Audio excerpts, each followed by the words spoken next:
envolez-vous vers Zone Australe avec Air Madagascar. Zone Australe avec les peintures Movilac Réunion et Air Mauritius.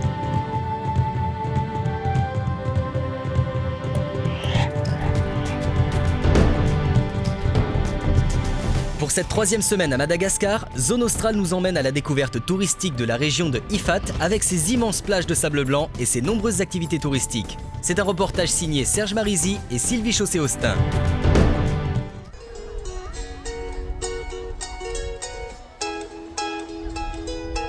À 25 km au nord de Tuléar, sur la côte sud-ouest de Madagascar, s'étendent les immenses plages d'Ifat. Ce village est majoritairement peuplé de Vèze, une ethnie de marins. À la mi-journée, le retour de pêche offre un spectacle extraordinaire, le ballet millénaire des pirogues à balancier. Dans l'odeur fraîche du poisson, la plage grouille alors d'enfants et de femmes accourant à la rencontre des pêcheurs et de leur butin. Ce sont des scènes de vie qu'il faut absolument voir quand on vient à Ifat. Il n'y a pas beaucoup d'endroits au monde où on peut assister à 100, 150 pirogues qui arrivent, toutes voiles dehors. En plus, il faut voir l'état des voiles. Ce sont ce qu'on appelle des gounis. Ce sont des sacs en toile de jute ou en toile plastique maintenant, et qui sont confectionnés pour 80% des voiles, avec des éléments de récupération. Ce sont des gens hyper marins.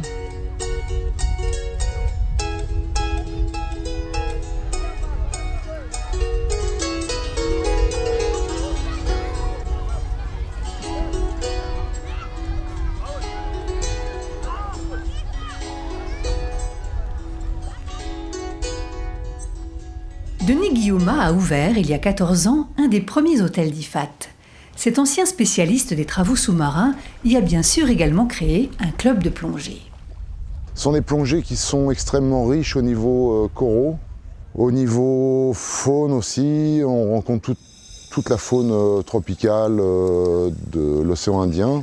Essentiellement mérous, carangues, des nudibranches, des choses toutes petites, des choses un peu plus grosses, donc organisées par des professionnels, les professionnels que nous sommes, pour ma part, depuis plus de 30 ans, et des gens qui nous accompagnent depuis de nombreuses années et qui permettent aux gens de découvrir les richesses sous-marines du coin.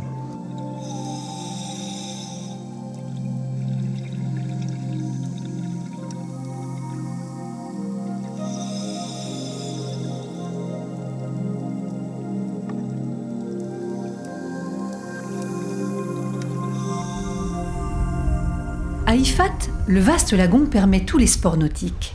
Mais les plages et l'arrière-pays se prêtent aussi bien aux activités terrestres comme l'équitation.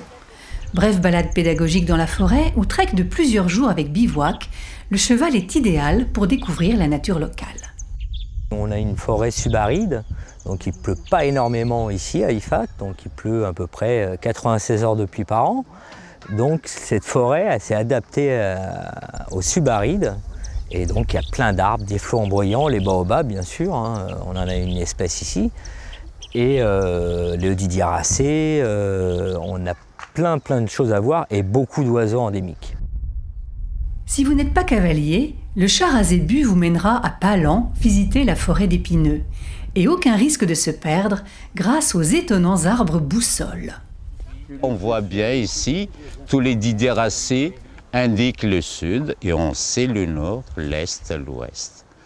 Et ce sont des arbres de boussole puisqu'on sait. Si on savent le sud, le nord, l'est, l'ouest. Mais si on vise bien, on regarde qui ont beaucoup de branches. Et c'est ça l'arbre de pieuvre.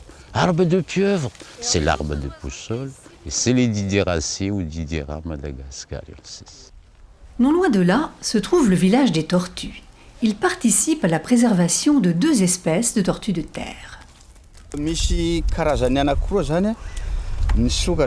Dans ce parc de 7 hectares, il y a 1573 tortues, des tortues radiées et des tortues araignées. Ce sont des espèces rares et nous menons ici différents programmes pour leur conservation. Le village des tortues est aussi un lieu de formation pour sensibiliser la population locale et les touristes à notre patrimoine animalier.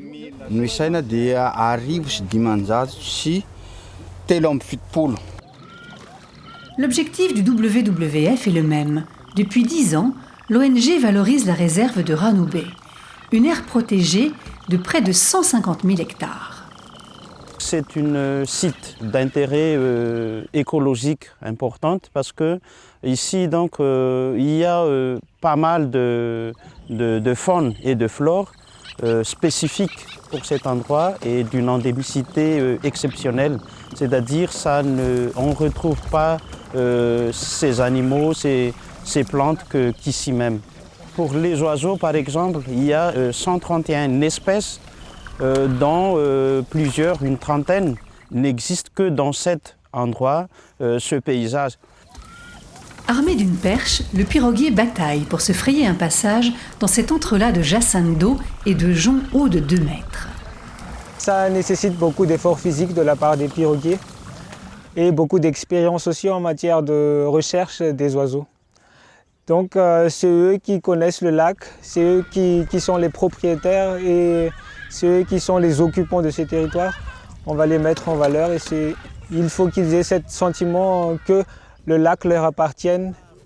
Former et professionnaliser ses habitants au métier du tourisme constitue un travail à long terme. Il ne faut pas que le tourisme soit un blocage pour eux, mais un outil, un système de développement qui peuvent les accompagner à leur développement aussi. On peut dire que les Mascours sont impliqués, ils sont motivés dans cette démarche de tourisme durable. À Ranoubbé, on pratique en effet une écologie humaine, où le respect de la nature va de pair avec celui des populations locales.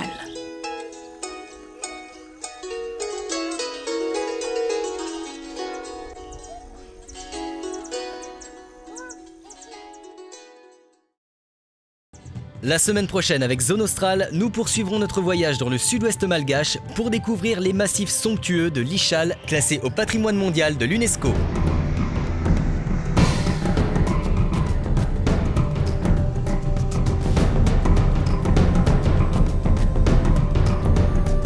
Zone Australe, avec les peintures Movilac Réunion et Air Mauritius. Envolez-vous vers Zone Australe avec Air Madagascar.